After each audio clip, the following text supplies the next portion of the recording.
Alors, nous en sommes maintenant à la période de questions et de réponses orales. Et pour ce faire, je cède la parole en question principale au chef de l'opposition officielle. Madame la Présidente, maintenant, toutes les Québécoises et tous les Québécois le savent, la CAQ les abandonne à leur sort. Les Québécoises et Québécois qui souffrent n'ont pas les soins de santé auxquels ils ont droit. La seule utilité de l'Agence Santé de Québec, c'est d'être une agence de recouvrement. 1,5 milliard en 4 mois, c'est ça son mandat, c'est ce qu'elle doit exécuter sur le terrain. Les décisions qui viennent affecter la qualité des services se multiplient non seulement toutes les semaines, mais à tous les jours. C'est la confusion la plus complète. Qui est responsable? Le ministre disait de la Santé vendredi dernier, je le cite, « Le rôle de Santé Québec, c'est d'avoir du jugement. C'est à eux de gérer et à nous de superviser. » Allons-y voir sur le terrain. 2 cas. Hier, Cube Radio, l'hôpital Pierre-le-Gardeur, la salle de radiologie pour traiter les hémorragies est fermée les soirs et la nuit. Autre élément, le docteur Julien Réaume-Lannoy, VP de l'Association radiologiste du Québec, disait ce qui suit. « On est en train de reculer de 15 à 20 ans dans la qualité des soins qu'on offre à nos patients. Ça veut dire que si une patiente arrive en hémorragie postpartum et que les médecins ne sont pas capables d'arrêter le saignement, on a 2 choix.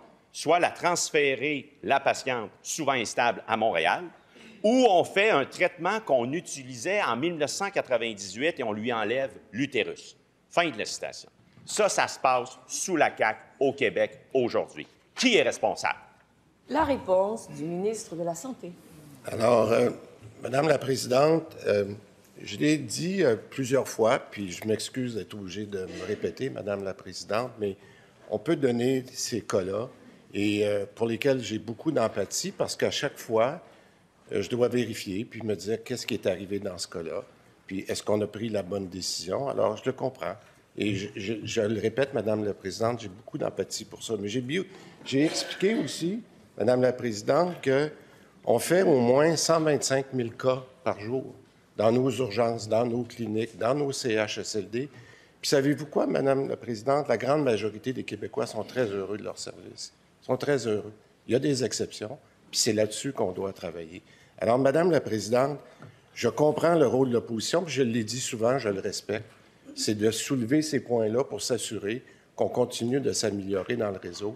Mais moi, c'est mon travail à chaque fois de m'assurer que s'il y a des gens qui n'ont pas été bien traités, qu'on peut améliorer. Mais Madame la Présidente, moi, j'apprécie le travail qui est fait par les gens dans le réseau, puis on va continuer d'améliorer la situation dans notre réseau. Merci beaucoup, Madame la Présidente. Première complémentaire. Madame la Présidente, le ministre dit qu'il y a beaucoup d'empathie. On aimerait ça qu'il y ait beaucoup de responsabilité dans ce qui se passe présentement. Avoir de l'empathie après les faits, là, personne n'en a rien à cirer de l'empathie du ministre, Madame la Présidente. Personne. Ils veulent les soins de santé. Monsieur le leader du gouvernement, quel est votre appel au règlement? 5, Madame la Présidente, 32. Écoutez, le chef de l'opposition officielle occupe une fonction importante dans notre Parlement, Madame la Présidente. Il devrait agir avec un peu de respect, avec de dignité, avec de l'honneur et de l'élévation, Madame la Présidente. Les Québécois, ils voient ça. Merci beaucoup, Monsieur le leader du gouvernement. Alors, je vais trancher. C'est une figure de style que le chef de l'opposition officielle utilise. On poursuit dans le respect. Il vous reste 16 secondes. Alors, nous informons les Québécoises et Québécois qui sont sous le CIUS du Bas-Saint-Laurent et qui envisagent de fermer les soirs et la nuit l'urgence de Trois-Pistoles. Nous vous informons que vous avez toute l'empathie du ministre. Nous vous informons que si vous n'avez pas le soin d'urgence, pas grave, vous avez l'empathie du ministre. La réponse du ministre. Alors, Madame la Présidente, j'ai dit hier que je laissais aux Québécois aussi, à qui je m'adresse aussi, le choix de bien juger les paroles du chef de l'opposition. Ça sera aux Québécois de juger si c'est le bon ton. Moi, je dis, Madame la Présidente, dans le cas de Trois-Pistoles, j'en ai parlé avec la députée, j'ai dit, il n'y a aucune décision qui est prise, puis ce qu'on demande à Santé Québec, dans un cas de gestion comme ça, c'est de s'assurer que c'est la meilleure décision. Est-ce qu'il y a une décision qui a été prise pour Trois-Pistoles? L'autre fois, on parlait que c'était fermé, etc. Il y avait beaucoup de désinformations qui étaient répandues. Moi, j'ai demandé de vérifier, puis on m'a dit qu'il n'y avait aucune décision qui était prise, puis on regardait différentes alternatives.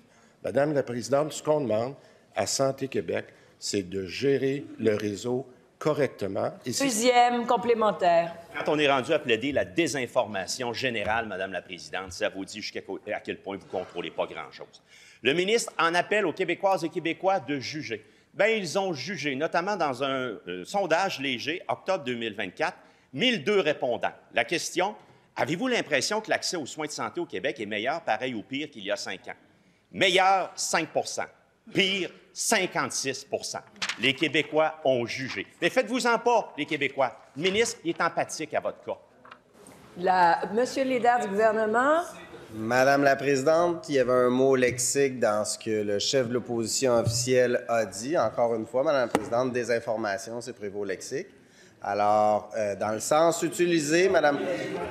Monsieur le leader du gouvernement, c'est bon pour un, c'est bon pour l'autre. Alors ici, c'était dans l'échange. J'aimerais entendre la réponse.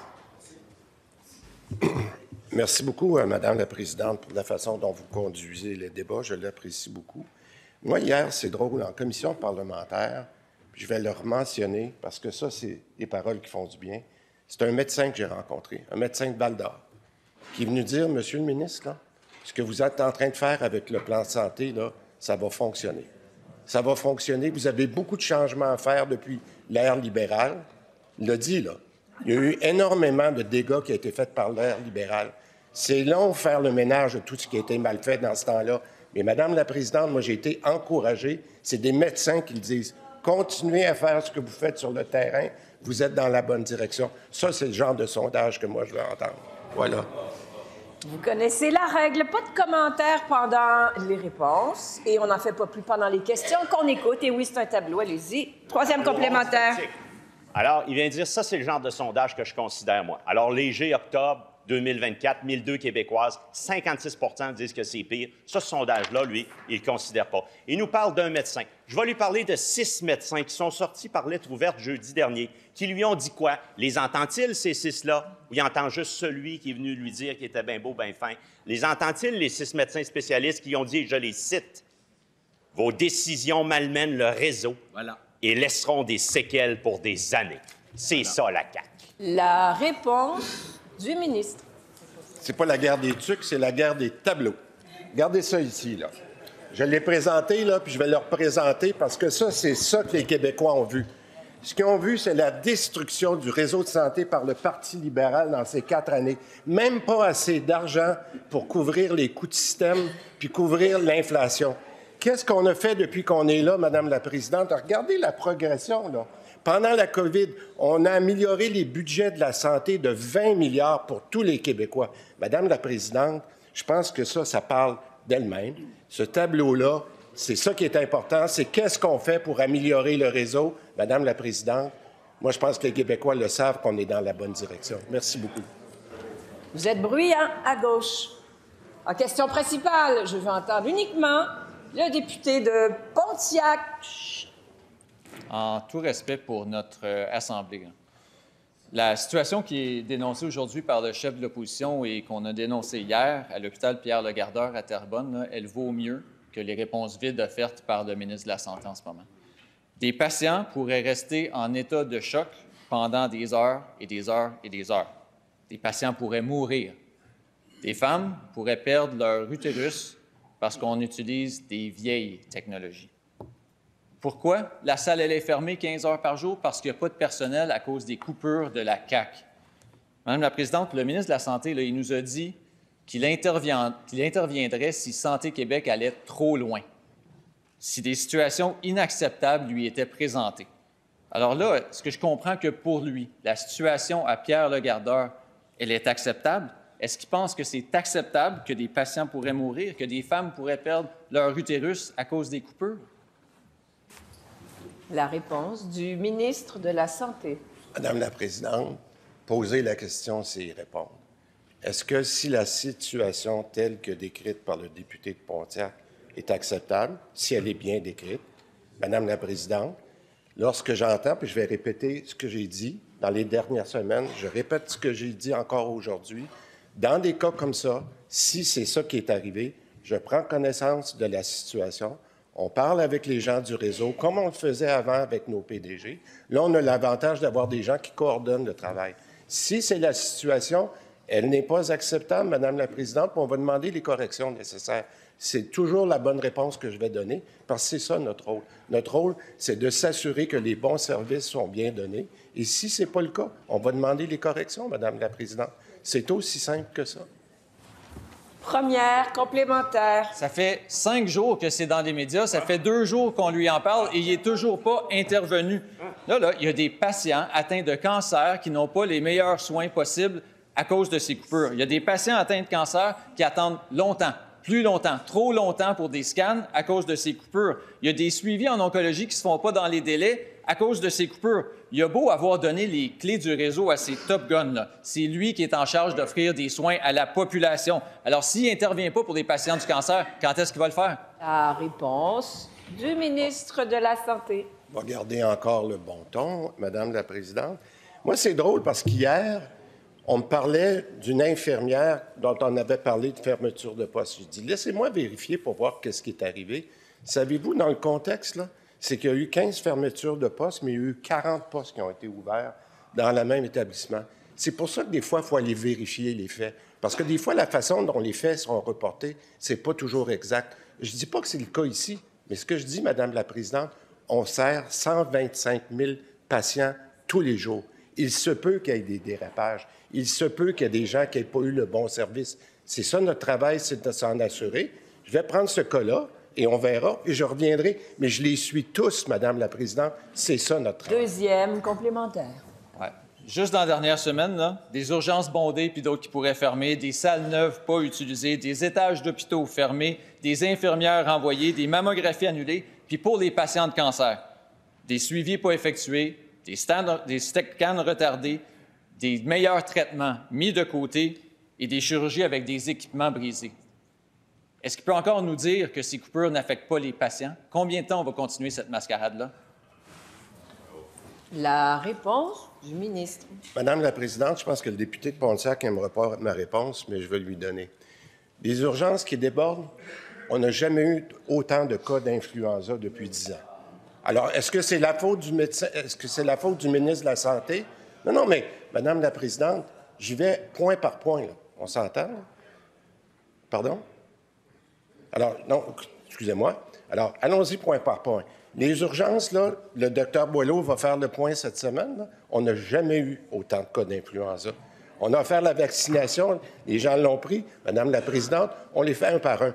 Pour la question de l'équipement, tout à l'heure, j'ai fait référer au sous-investissement qu'on a eu en santé par le Parti libéral et je pourrais continuer pendant des heures, Madame la Présidente. Et vous avez utilisé un mot, Monsieur le député, que je vous demanderai de ne plus utiliser. Vous le savez, il est au lexique. En question principale, je reconnais maintenant la députée de Mont-Royal-Outremont. On vous écoute. Madame la Présidente, l'état désastreux des infrastructures collégiales est bien connu et documenté, notamment dans un rapport accablant de la vérificatrice générale. On y dénonce des bâtiments vétustes, des systèmes désuets, des espaces insuffisants, des environnements d'études inappropriés. Pourtant, alors qu'il y a urgence d'agir et d'accélérer les investissements, le gouvernement impose des coupures qui font mal, et se contente de parler de priorisation et de saine gestion des finances publiques. La CAQ abaisse même sa propre cible de remise en état des cégeps, choisissant de niveler vers le bas plutôt que s'attaquer sérieusement à cette crise. Cette approche déconnectée et sans vision à long terme nuit à l'accessibilité à un enseignement supérieur de qualité. Plus on attend, plus les coûts explosent et plus la population étudiante est affectée. Est-ce que la ministre réalise l'urgence de la situation? Est-ce qu'elle peut cesser de faire reculer l'enseignement supérieur pour un gouvernement qui se dit mettre l'éducation? La réponse de la ministre de l'Enseignement supérieur. Merci beaucoup, Madame la Présidente, et merci pour cette question. J'aurais souhaité que vous réalisiez pendant 15 ans qu'il fallait justement faire du maintien d'actifs et des infrastructures. Là. Fait que je suis contente aujourd'hui que vous réalisiez cette importance-là puis que je me fasse poser des questions en Chambre justement sur les infrastructures. Parce que s'il y a un gouvernement qui s'est attaqué aux infras, c'est bien le nôtre. Là. C'est jamais sexy de parler d'infrastructures puis de maintien d'actifs, mais l'enveloppe de PQI a augmenté de 100 milliards à 153 milliards. Et juste pour l'enseignement supérieur, À l'époque, les libéraux avaient une enveloppe de 5 milliards qui n'a jamais bougé. J'ai des tableaux, mais je n'ai pas le temps de les sortir.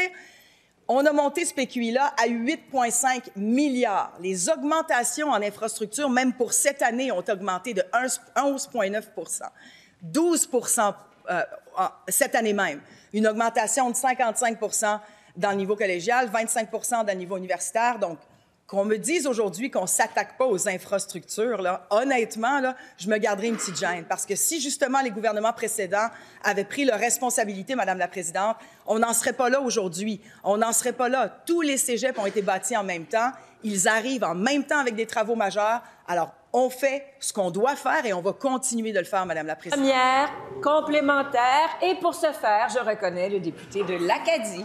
Alors, parlons-en d'une façon concrète de la façon dont la CAQ, évidemment, n'investit pas et coupe dans les cégeps.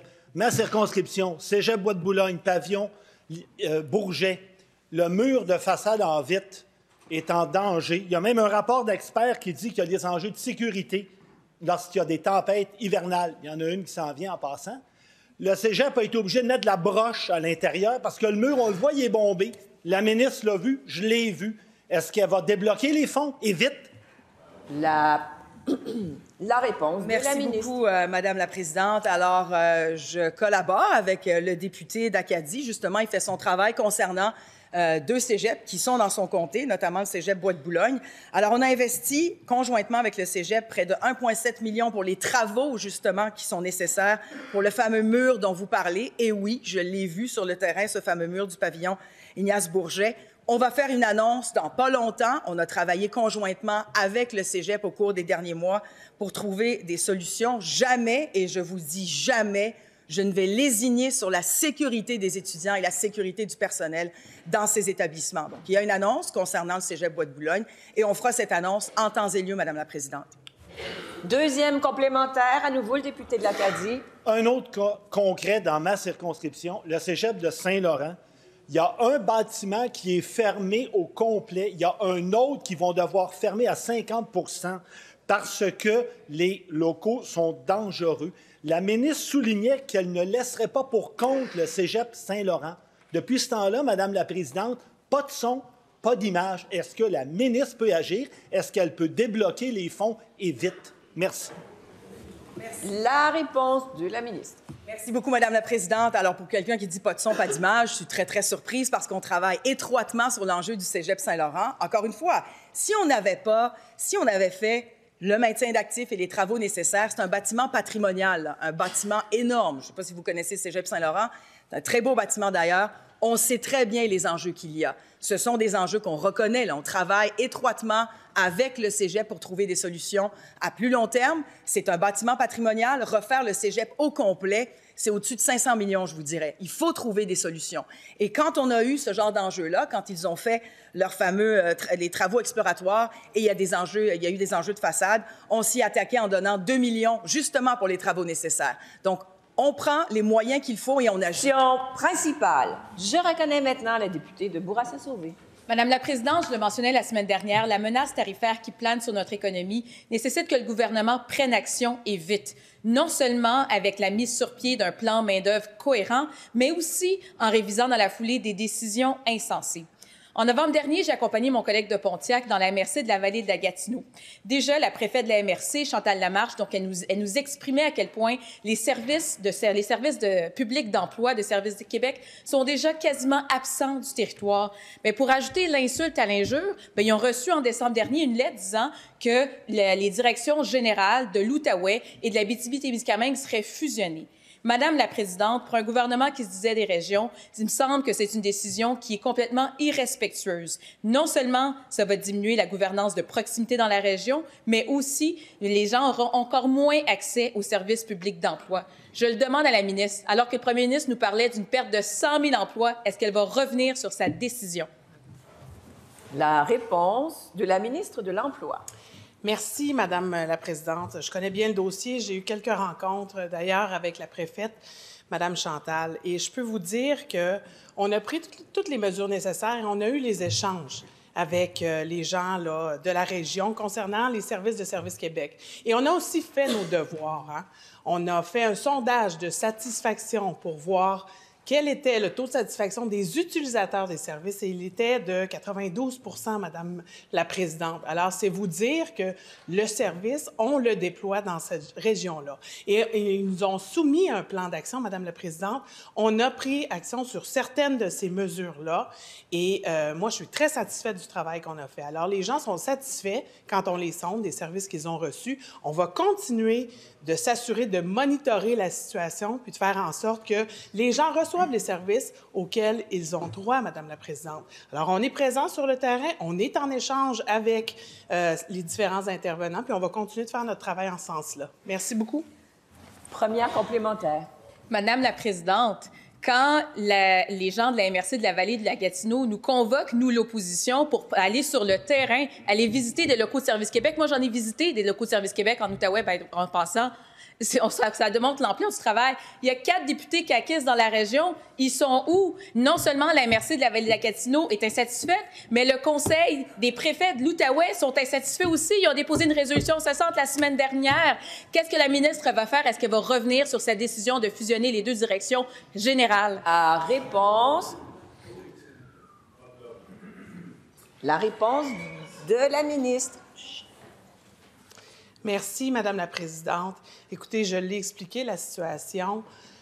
On fait en sorte que les services soient rendus. On s'est assuré auprès de la population qu'ils reçoivent les services auxquels ils ont droit. On a eu un taux de satisfaction de plus de 90 % Madame la Présidente. On l'aurait su s'il y avait un enjeu à ce niveau-là. Ça ne nous a pas empêché, Madame la Présidente, d'avoir des échanges, d'aller plus loin et de faire des améliorations en concertation avec les élus de la région, en concertation avec leurs propositions. Alors, on est à l'écoute, Madame la Présidente. On rend les services de Service Québec et on va continuer de travailler avec les gens de la région. Merci. Deuxième complémentaire. Madame la Présidente, je le répète, la conférence des préfets de l'Outaouais, la semaine dernière, a déposé une résolution demandant le maintien des 2 directions régionales. Peut-être que je l'apprends à la ministre, mais couvrir autant le territoire de l'Outaouais et de l'Abitibi-Témiscamingue, bien, ça va avoir un impact sur les services. Les gens ne sont pas satisfaits. Je réitère ma question à la ministre parce que les gens là-bas, donc on parle, je répète, d'une MRC dévitalisée, puis la Vallée de la Gatineau, c'est 40 % du territoire. Est-ce qu'elle va revenir sur sa décision, oui ou non? La réponse de la ministre. Merci, Madame la Présidente. Je le répète, on monitore la situation, on est au fait des besoins des citoyens dans chacune des régions et dans chacun des points de Service Québec. On a eu des échanges avec les élus. J'ai pris le temps de m'asseoir à 2 reprises au moins, de regarder le plan qu'ils nous avaient soumis, de répondre à certaines de ces recommandations-là. Par-dessus ça, on a sondé la population pour voir s'il y avait un taux de satisfaction très acceptable. C'est le cas. Mes collègues sont sur le terrain aussi et les gens sont satisfaits des services qu'ils reçoivent. Alors, Madame la Présidente, moi, je vous dis qu'on fait notre travail puis on va continuer de s'assurer que ce soit le cas.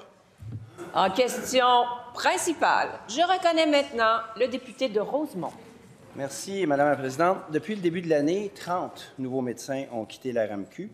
Ça porte leur total à 848. Ça, c'est 45 fois plus de médecins qui ne travaillent plus au public que dans toutes les autres provinces réunies. Tout le monde s'entend pour dire qu'il faut arrêter ce train avant qu'on en perde complètement le contrôle. Le ministre dit qu'il est à l'écoute. Il ne faut pas juste être à l'écoute des groupes qui ont le privilège de venir ici se faire entendre à l'Assemblée nationale. Il faut aussi être à l'écoute de la population qui en arrache, qui n'ont pas de bons services et qui sont obligés de payer en plus de leurs impôts pour se faire soigner. Le ministre dit qu'il est heureux qu'on ait enfin un débat sur le privé en santé au Québec. Il n'est jamais aussi heureux que moi. Mais faisons le vrai débat. Le Collège des médecins nous montre la voie. Il nous dit qu'il faut arrêter ça parce que ça nuit aux patients. Le Collège défend les patients. Le ministre devrait faire de même aussi. Alors, il est devant un choix. Les promoteurs privés en santé ou les patients du Québec? Réponse du ministre de la Santé. Bien, écoutez, premièrement, j'apprécie beaucoup cette question-là du député de Rosemont parce qu'on a travaillé ensemble sur des projets qui étaient tout aussi importants. Puis je repense, entre autres, à la Commission de la santé où on a voulu, disons, se désengager, pour utiliser le mot, des agences privées. On l'a fait ensemble. Puis je pense que ça a été un beau succès, puis on avance même plus vite que prévu dans ce désengagement-là. Maintenant, pour le projet de loi qu'on a présenté, moi, ce que j'ai entendu au cours des derniers jours dans les consultations populaires, il y a des gens qui nous disaient qu'on allait trop loin, puis il y a des gens qui nous ont dit qu'on n'allait pas assez loin, dont le Collège des médecins, entre autres. Alors, moi, Madame la Présidente, je pense que, comme tout projet de loi, puis j'ai fait quand même quelques projets de loi, on prend un petit peu un pas de côté, on regarde, on dit qu'est-ce qu'on a entendu, on va poser des questions, puis on va continuer le processus parce que moi, ce que j'entends des Québécois, c'est qu'ils veulent améliorer l'accès. Je reviens toujours là-dessus. Puis une des raisons pour laquelle on demande aux nouveaux médecins de pratiquer un engagement de 5 ans, c'est qu'on veut améliorer l'accès. Le député a raison. Il y a des nouveaux médecins qui s'en vont au privé, puis on perd des médecins qui peuvent consulter. Alors, Madame la Présidente, moi, je suis très content des consultations qu'on a eues, puis on va continuer. Première, complémentaire. Moi, je ne vais pas parler du projet de loi 83. D'ailleurs, il y a très peu de groupes qui en ont parlé. On a parlé du privé là, depuis 2 jours. Là. Le Collège là, des médecins ne fait pas juste sonner l'alarme, il fait des enquêtes, notamment sur la télémédecine, des cliniques qui font n'importe quoi. Savez-vous que c'est rendu que si vous avez un peu mal au sinus, là, que vous suspectez une sinusite, vous pouvez aller dans une clinique là, en télémédecine. On va vous dire de prendre une photo de vos amygdales avec votre téléphone. Il y a même un tutoriel qui vous dit comment. Là. 160 $, passez go, allez chercher votre prescription en pharmacie. C'est ça la médecine qu'on veut au Québec? Je rappelle, monsieur le député, qu'on n'utilise pas d'objet. C'est un objet. Serrez votre téléphone. Bon. La réponse du ministre.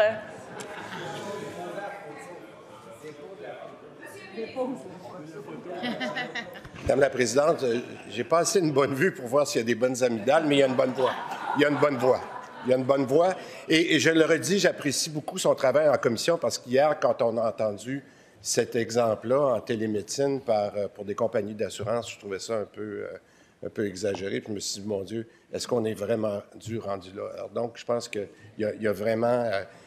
et c'est pour ça, d'ailleurs, Madame la Présidente, que je le répète, moi, je suis très content du travail qui a été fait en commission. On a entendu toutes sortes de choses.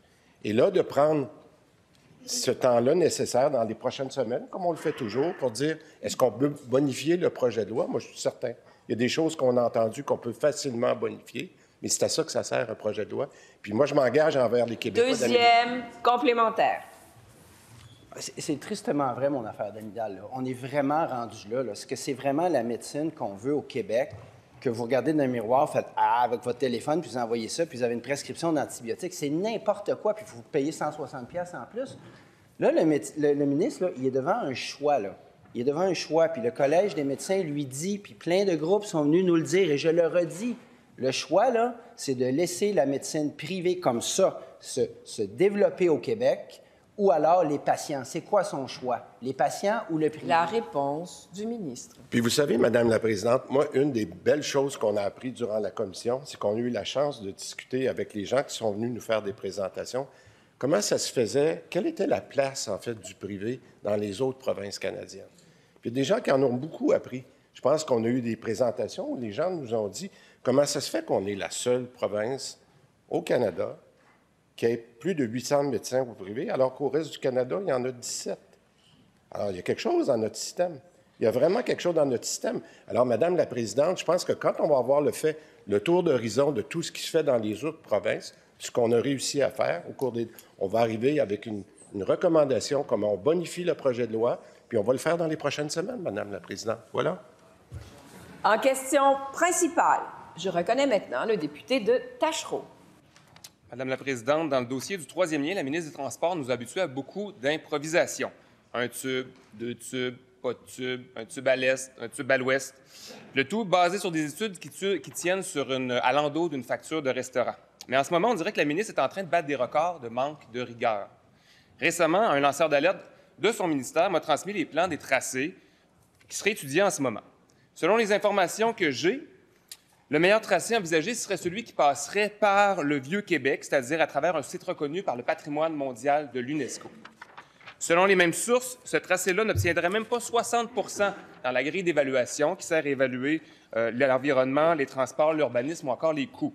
Est-ce que la ministre peut confirmer en cette Chambre qu'elle travaille sur un projet qui n'obtient même pas la note de passage de la part de son propre ministère? La réponse de la ministre des Transports et de la Mobilité durable. Bien, Madame la Présidente, quel bonheur d'avoir une question de Québec solidaire sur le troisième lien. Je vois qu'il a lâché un peu le tramway. Peut-être qu'il s'est rendu compte que la première chose à faire pour le tramway, c'est de se joindre à la Coalition Avenir Québec puis de réclamer du fédéral qui paie le 40 auquel il s'est engagé pour le projet de tramway, pour le projet de prolongement de la ligne bleue. J'espère que c'est à ça qu'il est en train de réfléchir. Ce qui fait qu'aujourd'hui, il parle du troisième lien. Bien, beau hasard, Madame la Présidente, je l'invite à être attentif dans les prochains jours, semaines. Je m'étais engagée avant Noël à faire, depuis un an, à faire des mises à jour régulières sur le projet. Avant Noël, j'avais été engagée à revenir en début d'année pour refaire une mise à jour sur l'avancement du projet. C'est ce que je ferai dans les prochaines semaines. Donc, le collègue sera sans doute très intéressé de savoir que le projet continue d'avancer. Quoi qu'il en soit, Madame la Présidente, il y a un rapport qui a été déposé, une étude de mobilité sur la grande communauté métropolitaine de Québec qui a été faite à notre demande par la CDPQ Infra, qui a été déposée le 12 juin 2023. Ce rapport-là, il est connu et il est public. Le député y a accès. Il y a une partie là-dessus qui porte sur le troisième lien. Il y a une carte qui a été présentée avec différents corridors. On est en train de compléter les études, les analyses. Et cette année, on sera en mesure de déterminer le choix du corridor pour le futur troisième lien. Première complémentaire. Le ministre s'accroche à une ligne dans le rapport de la CDPQ pour justifier un des plus gros investissements au Québec, un troisième lien, pour lequel il n'y a aucune étude sérieuse qui n'a jamais été réalisée. Si je me promène dans le Vieux-Québec puis dans Saint-Roch en fin de semaine, là, est-ce qu'on va commencer à avoir des pépines? Est-ce qu'on doit commencer à s'inquiéter pour un projet qui n'obtient pas la note de passage de son propre ministère? Est-ce que la ministre peut confirmer que son meilleur projet ne passe pas la rampe auprès même de ses fonctionnaires? La réponse de la ministre. Oui, bien, Madame la Présidente, je ne sais pas exactement quoi répondre. Je pense que j'ai été assez exhaustive dans ma première réponse. Je fais des mises à jour régulières. Il y en aura une incessamment. J'invite Québec solidaire à être attentif si tout à coup le projet les intéresse. Mais qu'est-ce qu'on apprend ce matin, Madame la Présidente? Québec solidaire s'oppose au projet de troisième lien de Québec et Lévis. Bon. C'est-à-dire, il n'y a rien de bien nouveau là-dedans. Alors, nous, on y tient à ce projet-là, on le fait avancer, ça nous prend des projets à Québec, ça nous prend le troisième lien, ça nous prend le tramway, les deux projets avancent. Si n'eût été de nous, il n'y en avait aucun projet parce qu'on le sait, le Parti libéral est contre le troisième lien, Québec solidaire est contre le troisième lien, le Parti québécois est contre le troisième lien, le député de Jean Talon du Parti québécois s'active régulièrement pour dire à quel point il est contre le troisième lien. Ça n'a pas l'air toujours clair avec son chef, mais nous, on fait avancer. Complémentaire. Madame la Présidente, j'aimerais que la ministre nous confirme que c'est le plan sur lequel elle est en train de travailler. Puis est-ce qu'elle ne trouve pas ça un peu gênant que ses propres employés doivent passer par les oppositions parce qu'eux-mêmes comprennent que ce projet-là, juste pas de bon sens, est basé sur rien et ne passe pas la note de passage? Est-ce que la ministre peut nous confirmer que c'est ce projet-là qu'elle est en train de prioriser, passer à travers le Cap-Blanc, passer à travers le patrimoine mondial de l'UNESCO à Québec, dans Saint-Roch, dans le Vieux-Québec? La réponse de la ministre. Oui, bien, Madame la Présidente, vous vous souvenez peut-être un peu avant les fêtes comment j'avais qualifié les collègues des trois partis d'opposition, l'escouade anti-troisième lien. C'est l'escouade anti-troisième lien qu'on a ici devant nous. Le Parti libéral est contre le troisième lien, Québec solidaire est contre le troisième lien, le Parti québécois est contre le troisième lien. Alors, il n'y a rien de bien nouveau ce matin, Madame la Présidente. Une chance que nous, on est là pour faire avancer le projet. Envers et contre... Attendez, Madame la ministre. Article 32, dois-je vous rappeler l'article 32, messieurs, dames?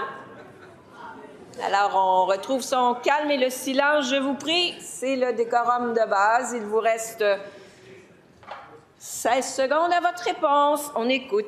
Donc, Madame la Présidente, une chance que la CAQ est là pour faire avancer ce projet-là. Les gens de Québec, les gens de la Rive-Sud de Québec, je sais que les députés méprisent la volonté des gens de Québec d'avoir... Oui, je reconnais le leader du deuxième groupe d'opposition. Quel est votre rappel au règlement? Madame la Présidente, non seulement on prête des intentions, mais ce sont des propos blessants. Là. Présumer qu'on méprise la population, ce sont des propos blessants. Je vous demanderai de faire attention. C'est un mot, Monsieur le leader du gouvernement. Je vais vous... J'y viens, mais je vais écouter le leader du gouvernement. Quel est votre argument? C'est un mot lexique. Madame la Présidente, on écoute la population de ce côté-ci de la Chambre. Alors, deux choses. De un, c'est un mot lexique, je vous invite de le retirer. De deux, nous avons un député indépendant qui aura une question tout à l'heure. Alors, le temps qu'on perd, on le conserve parce que je veux entendre l'indépendant. Madame la ministre, il vous reste 5 secondes. Oui, Québec solidaire s'intéresse seulement... Retirez, Madame la ministre. Bien sûr, vous le retirez. Québec solidaire s'intéresse seulement à ceux qui veulent un tramway. Nous, on s'occupe de tout le monde à Québec et sur la Rive-Sud, puis on va faire avancer le troisième. Maintenant, en question principale, je reconnais le chef du troisième groupe d'opposition. Madame la Présidente, la principale promesse de la CAQ était de réduire la bureaucratie. Finalement, jamais un gouvernement n'aura rajouté autant de couches de bureaucratie que ce gouvernement de la CAQ, et les récents événements avec Santé Québec ne s'inventent pas. On a confié à une équipe de 3 personnes la mission de trouver des solutions pour régler les problèmes de première ligne en santé au Québec. Et ça après 7 ans de pouvoir. La CAQ se demande toujours où est-ce qu'on s'en va. Mais le pire dans tout ça, c'est que dans ces 3 personnes, il y a l'ancien sous-ministre de l'ère libérale qui était responsable jusqu'en 2016 de mettre en place, tenez-vous bien, des mesures pour que la première ligne fonctionne. Il est l'architecte de la loi 20 qui existe déjà, qui a déjà été adoptée. Donc, Santé Québec engage le même expert qui s'occupait du même sujet sous l'ancien gouvernement pour lui demander les mêmes solutions, alors que le ministre, il y a quelques minutes, il vient tout juste de blâmer les libéraux pour leur mauvaise politique publique en santé. Donc, c'est un beau résumé de ce qui ne fonctionne pas avec ce gouvernement. Ma question, à quoi sert Santé Québec avec des millions de dollars en masse salariale si c'est pour demander aux mêmes personnes de nous redire quelles sont les politiques qui, dans les faits, n'ont jamais fonctionné? La réponse du ministre de la Santé. J'ai déjà répondu à ça, mais je pense que la réponse n'a pas été comprise hier. Premièrement, c'est inexact. Je n'ai pas dit faux, j'ai dit c'est inexact. Ce contrat-là n'a pas été donné par Santé Québec, il a été donné par le ministère. Non, mais vous dites que ça a été donné par Santé Québec, Madame la Présidente. Oui. Alors, c'est faux. Le ministère, après avoir analysé toute la situation, on a décidé de faire une politique nationale de première ligne. Pourquoi qu'on fait ça, Madame la Présidente? Parce que ce n'est pas juste le ministère de la Santé qui est important dans la politique de la première ligne, c'est qu'est-ce qu'on fait en éducation, entre autres. Comment travailler avec les autres ministères pour être capable d'avoir la bonne première ligne avec les bons médecins, mais aussi tous les autres professionnels. Et la chance qu'on a eue, c'est de mettre ensemble ces 3 experts-là qui sont reconnus par leurs collègues du ministère comme étant des gens qui sont sur le terrain. On a une dame qui est médecin de famille, entre autres, qui est sur le comité, et une autre qui est professeure d'université à Sherbrooke. Donc, on a mis ces 3 personnes-là ensemble, puis on nous dit, mettez-nous sur la table une politique de la première ligne qu'on pourra discuter durant l'été pendant qu'on finalise nos négociations. Première complémentaire. Le ministre nous dit qu'il a créé Santé Québec pour séparer les orientations des opérations, puis que maintenant, on est correct parce qu'on a des Top Guns qui s'en occupent. Mais on s'en va ensuite en sous-traitance, puis les Top Guns, essentiellement, vont se tourner vers des experts qui sont les gens qui travaillaient pour le gouvernement libéral et qui vont nous redonner les mêmes solutions. Donc, je répète ma question. À quoi sert Santé Québec, si ce n'est que faire les commandes de coupure du ministre? La réponse du ministre. Je vais prendre un raccourci, mais je vais revenir parce que je n'avais pas fini mon explication, Madame la Présidente. Quel est le rôle du ministère maintenant que Santé Québec s'occupe des opérations, Madame la Présidente? C'est justement de faire des orientations. De faire des orientations sur des grands thèmes comme la première ligne. Alors, ce n'est pas à Santé Québec de faire ça, là. C'est au ministère de dire qu'est-ce qu'on fait en prévention, qu'est-ce qu'on fait en première ligne, qu'est-ce qu'on fait en santé publique. C'est ça le rôle du ministère. Alors, de venir nous reprocher de faire la bonne chose au ministère qui maintenant se concentre sur les orientations et qui dit à Santé Québec, vous allez vous occuper des opérations, du quotidien, des urgences. Moi, j'essaie de voir c'est quoi le point du chef de la deuxième opposition. Je la comprends pas. Je la comprends pas. De la troisième opposition. Première complémentaire et deuxième complémentaire, pardon, et je reconnais pour ce faire le député des Îles-de-la-Madeleine. Merci, Madame la Présidente. On a dépensé des millions pour embaucher des Top Guns à Santé Québec, qui, eux, se tournent vers des consultants à coût de 3 millions de dollars pour trouver des solutions en opération. Parallèlement, le ministre n'est pas assez content d'avoir dépensé tout cet argent-là. Il se tourne lui-même vers les anciens sous-ministres du gouvernement libéral pour trouver des solutions aux promesses qu'il a faites en 2022. Trouvez l'erreur. Pourquoi ne pas mettre cet argent-là pour garder les infirmières en poste ou pour les réembaucher? La réponse du ministre. Madame la Présidente, je pense que je vais continuer de m'adresser à vous parce qu'on dirait que ce que je dis ce matin n'est pas entendu. Alors, je le répète, le ministère est là pour faire des orientations. L'enjeu, Madame la Présidente, c'est d'aller chercher toute l'information disponible pour qu'on ait la meilleure première ligne. Qu'est-ce qu'on veut? C'est un accès pour les patients, Madame la Présidente. Et on a en ce moment un problème d'accès pour les patients au Québec. Alors, quand je veux parler, comment on doit former nos médecins, comment on doit former nos infirmières, tout l'enjeu du gouvernement, donc tout ce qui est interministériel, doit être appliqué pour que tout le monde comprenne comment on va le faire. On le fait avec la fierté de vieillir, on le fait maintenant avec la première ligne, puis c'est ça d'être capable d'avoir des politiques nationales. En question principale, je reconnais maintenant le député de Saint-Jérôme. L'an dernier, à pareille date, le ministre des Finances venait d'apprendre que les syndicats du secteur public entérinaient les ententes conclues avec la présidente du Conseil du Trésor et que les dépenses du gouvernement augmenteraient de 8 milliards de dollars. Pas sur 4 ans, Madame la Présidente, à chaque année.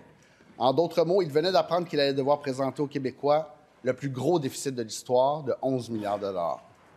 Le budget 2024-2025 contenait l'engagement solennel de mener un examen des dépenses fiscales et des dépenses de programme.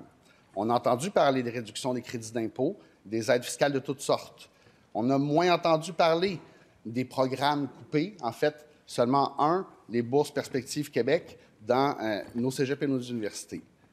J'ai de gros doutes, Madame la Présidente, sur le respect de l'engagement solennel. Ce matin, est-ce que le ministre des Finances peut nous confirmer que nous aurons en mars un budget incluant un plan de retour à l'équilibre budgétaire? La réponse du ministre des Finances. Oui, bien, merci, Madame la Présidente. Mais c'est certain que nous avons fait le choix d'investir dans nos ressources humaines, Madame la Présidente, pour faire quoi? Pour améliorer les services à la population, notamment en santé et en éducation. Et il était bien connu que le gouvernement du Québec payait moins que le gouvernement fédéral et les municipalités. Et dans une situation de plein emploi, un ajustement était nécessaire. Et ceci a été fait. Alors, je confirme aux députés de l'opposition que l'examen des dépenses fiscales qui est déjà amorcé va se terminer au budget 25-26 et qu'il y aura un plan concernant l'examen des dépenses budgétaires, ainsi, c'est le point de sa question, un plan de retour à l'équilibre budgétaire. La question, Madame la Présidente, ce n'est pas si nous sommes capables de déposer un plan. Bien sûr que nous allons déposer un plan. La vraie question, pour l'ensemble des personnes ici, c'est est-ce que nous pourrons l'exécuter dans le contexte où il y a des menaces d'une guerre commerciale? Merci, Madame la Présidente. Première complémentaire. J'ai une autre question pour le ministre des Finances, puisque dans le plan stratégique 2023-2027 du secrétariat du Conseil du Trésor, un indicateur de performance important se lit comme suit: respect du cadre financier du gouvernement lors du renouvellement des ententes et conventions collectives. Ma question est donc au ministre des Finances. Est-ce qu'il donne une note de passage à sa collègue pour le respect du cadre financier du gouvernement? La réponse du ministre des Finances.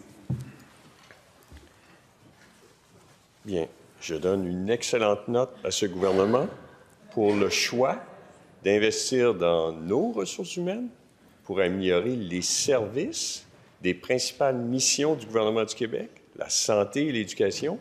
Et on a beau investir en infrastructure, on a beau faire des réformes de gouvernance, on a beau améliorer les données, si nous n'avons pas de personnel pour améliorer les services, ça ne fonctionnera pas. D'où la nécessité, le choix de ce gouvernement, l'excellent travail de ma collègue au Conseil du Trésor, d'investir dans nos ressources humaines pour réussir ces réformes, transformer, améliorer le Québec à un autre niveau, notamment en santé et en éducation. Deuxième complémentaire. Ça en prend toujours plus de personnel, semble-t-il.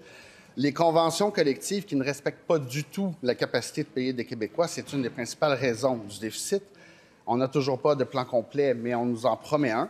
Est-ce que la présidente du Conseil du Trésor, cette fois-ci, peut s'engager aujourd'hui solennellement à ce qu'elle mette son siège en jeu si elle présente ou pas un plan de retour à l'équilibre budgétaire dans le budget au mois de mars? La réponse du ministre des Finances. Oui, bien, je pense que j'ai eu l'occasion de répondre à cette question dans ma première réponse, c'est-à-dire que bien sûr qu'il y aura un plan de retour à l'équilibre budgétaire. Nous avons une loi, la loi sur l'équilibre budgétaire qui a été adoptée en 1996, qui a été modifiée, et puis il faut déposer un plan de retour à l'équilibre budgétaire. Il y aura donc un plan de retour à l'équilibre budgétaire. C'est pas ça la question, Madame la Présidente. La question, c'est est-ce que nous pourrons l'exécuter? Et pour ça, ça prend des conditions économiques qui supportent l'application de ce plan. Et dans le contexte actuel d'une possible guerre commerciale, mais c'est plus difficile. Alors, les finances publiques, c'est extrêmement important, Madame la Présidente, mais l'économie, ça l'est encore plus. Voilà, cela met fin à la période de questions et de réponses orales.